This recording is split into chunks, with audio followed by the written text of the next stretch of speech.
mentioned Greenland. Now, we recently saw US President-elect Donald Trump making a very controversial statement. Donald Trump is a real estate guy. Oh yes, he's a true businessman. So he always looks at locations. So the question for the Congress and the incoming American president is, if you're really interested in the long-term American interest in this, you have to put your money on the table.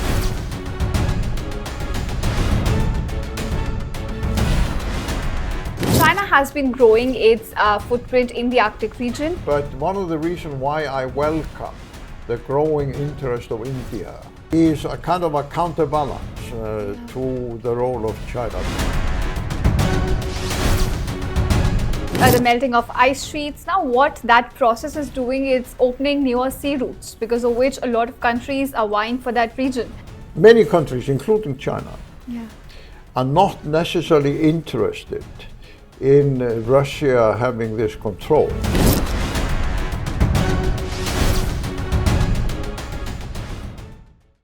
India and Iceland, despite the distance and contrast in population size, have built a friendship that is based on shared values and mutual interests. And now, a string of bilateral high-level visits has only added dynamism to the ties. Today, I have Olafur Ragnar Grimsson, former Iceland President and Chairman of the Arctic Council, on India Today Global with me. From demilitarization of the Arctic Council to India-Iceland ties, we're going to discuss a lot with him. But beginning with, you met S. Shankar earlier, you discussed a lot about the activities going on in the Arctic region. Now, when we talk about India and Iceland, over 50 years of ties, they have been, the cooperation has been growing. They have been collaborating on climate goals, on exploring more energy opportunities. In fact, Iceland was the first country to extend support to India's permanent bid for UNSC. So, sir, how do you see the ties between the two countries, their journey so far? They have grown very effectively in recent years. We have even signed a free trade agreement between India and Iceland. And I think our democratic traditions are a very fundamental part of how we can work together. And it's a pretty powerful combination, because Iceland is one of the oldest democracies in the world, establishing our parliament more than 1,000 years ago. And India, of course, is the largest democracy in the world. But also, although most people don't realize it, we are both affected by glaciers and ice. Of course, Iceland, through its name and the largest glaciers in Europe, makes it evident. But we should not forget that in the northernmost part of India, in the Himalayas, you have over 10,000 glaciers. Exactly. And all the big rivers of India are dependent on what happens up in the Himalaya mountains.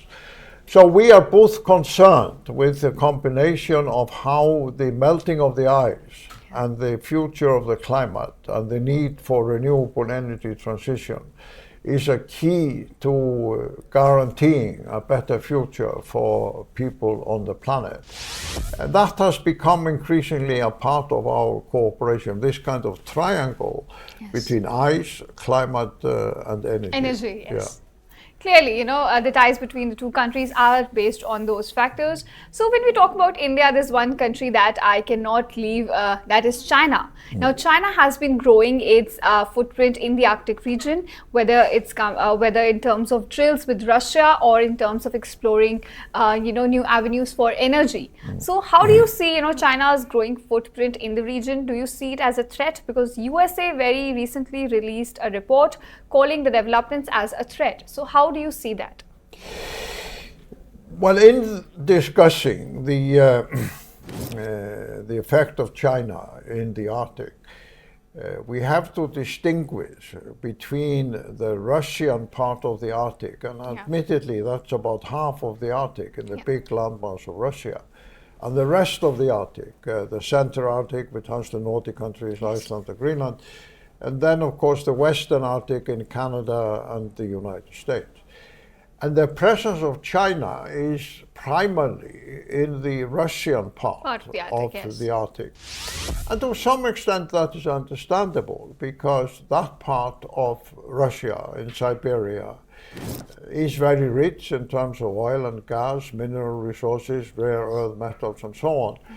So for the future economy of China and India as well, access to these natural resources in the Arctic part of Russia is very important. But one of the reasons why I welcome the growing interest of India in the polar regions, not just the Arctic, but also Antarctica and the glaciers in the Himalaya region, is a kind of a counterbalance to the role of China. Don't forget, India is also an observer state in the Arctic Council and an active participant in the Arctic Circle Assembly, which I established. And in a few months' time, in the beginning of May, the Arctic Circle, which I lead, will host a conference here in Delhi in cooperation with various ministries and ORF, under the working title, The Future of Asia and the Poles.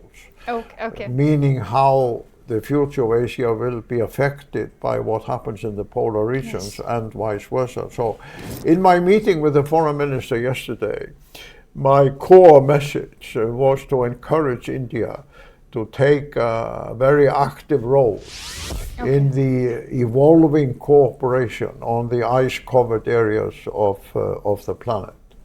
All right, sir. So you mentioned Greenland. Now, we recently saw US President-elect Donald Trump making a very controversial statement that how US wanted to acquire or purchase the region.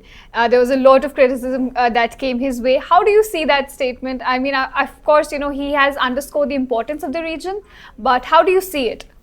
Well, first of all, you have to realize Donald Trump is a real estate guy. Oh yes, he's a true businessman. So he always looks at locations.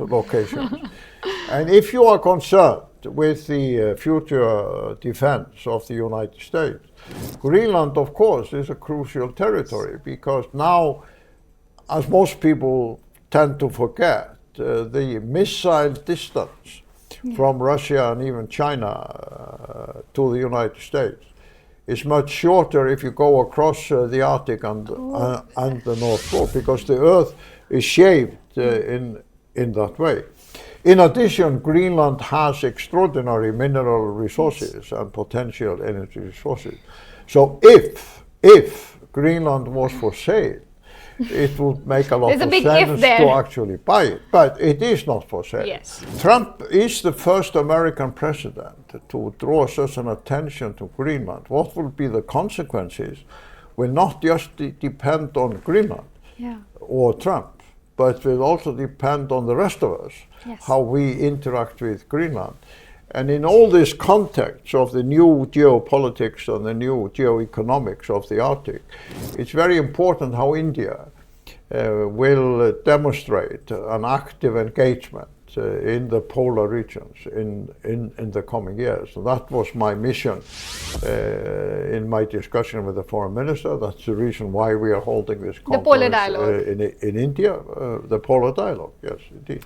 All right. So you talked about the melting of ice sheets. Now what that process is doing is opening newer sea routes, because of which a lot of countries are vying for that region. We have seen, a military race building up in the region with NATO and Russia, both of them trying to acquire that space. So, sir, how do you see that, especially with the Russia-Ukraine war going on in the background? Well, it all depends on how fast and how effectively the ice will melt. I sometimes say climate is a difficult concept. You really have to have a university education to understand what it means. But everybody understands ice, ice in a glass or whatever. And the problem is that the ice is melting. And that will affect the monsoon patterns, the rising sea levels, and lots of other things. But it has also some benefits. It will mean that natural resources, mining areas will open up because the ice disappears. And as you said, because of the melting of the Arctic sea ice, the so-called Northern Sea route along the Russian coast is increasingly being open. But the Russians want to control that. They have passed a special law, and they require that every vessel that sails that route should have a Russian icebreaker. But it shortened the distance between Asia and America and Europe are actually 10 days. 10 days. That is a lot of compared time. to the Suez Canal and the old way. So that many countries, including China, are not necessarily interested in Russia having this control over the North exactly, Sea. because they want equal access to that. So what they are more interested in, and very few people have realized that, is the so-called center route, meaning if the ice around the North Pole at the top of the world will also melt. This will mean that during some months of the year, 3, 4, maybe 5 months of the year, ships could sail just straight across and come into the North Atlantic without passing Russia. And that is an interesting prospect for my country, because if you look at the globe from the top, which most people don't, because they usually look at flat maps or the wall. But if you look at the globe, you will see if you sail through the North Pole, the first country you will hit is actually Iceland.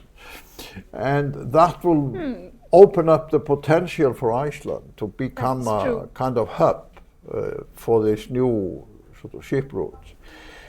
The third route is also possible, the so-called northwestern route. Northwestern Passage, yes. Along Canada and the United States. The problem there is that neither Canada or the United States have so far built any big harbor for the Northwest Sea Route. So one of the big questions for Trump, which you mentioned before, and the leadership of Canada as well, is if they want to compete with the Russian control of the Eastern Sea Route, they will have to build infrastructure, harbors, to deal with the Northwestern Sea Route. That is true. You know, we have been talking about Trump. Now I want to ask you, sir, Iceland is a NATO member, and there have been a lot of conversations going on that once Donald Trump comes to office, NATO support for Ukraine could get impacted. So how do you see that development? Like, what do you think would be the future once Trump takes office, A? B, do you think Ukraine would get the membership of NATO? Because that has been Zelensky's demand ever since the war started. Well, it's been there for a long time. Yes. I mean, there was a NATO summit when George W. Bush was president of the United States a long time ago, which promised Georgia and Ukraine NATO membership. Exactly. There's an agreement also, Budapest Agreement. But didn't really materialize into anything. Didn't really mean it. A lot of people, even last year, before Trump started winning, were pointing or starting to analyze how will this war end. Yes. And there were a lot of arguments put forward, even by the most established foreign policy think tanks in America, that the model of Korea should be applied, that simply one day they would be drawing a line. Because officially the war in Korea is still going on. Still going on. Because they never signed an agreement. Yes, it's still going on. And there's still a border, there's still a divided line. The demilitarized zone. So I think apart from Trump, there are a lot of reasons why there will be a serious look taken at finding a kind of solution to at least freeze the conflict for some time. And I think India has, during those 2 years or so, exercised a very interesting leadership in the way the foreign minister and others have spoken out, how India has refused to take sides in a way that it it's taken a very balanced stance on the war. So there are a number of countries, India, Middle East, China, and others, who actually represent well over more than half of the population on the planet, who have been pressing for a solution. Thank you so much, sir, for speaking to India Today Global. And with that, we come to an end of this conversation. Stay tuned to our channel.